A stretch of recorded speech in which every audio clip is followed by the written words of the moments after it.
Hau kostaldeko erliebearen elementuen maketa bat da. Eta bere elementuak esango dizkizuegu. Hau penintsula bat da. Alde batetik izan ezik urez inguratuta dagoen lur luzapena da. Urez inguratuta ez dagoen aldeari istmoa esaten zaio. Hau uharte bat da. Urez inguratuta dagoen lur eremu bat da.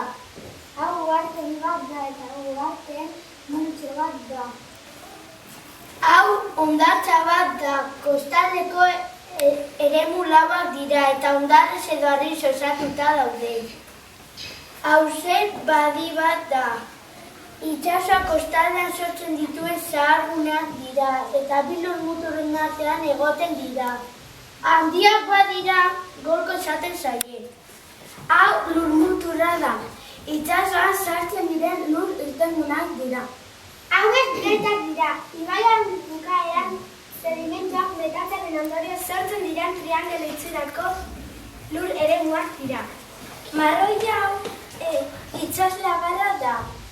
Hariz forma malkatsua da. Olatuek beraien aurka jotzen dute. Eta hau izen da gure maketaren aurkezpena.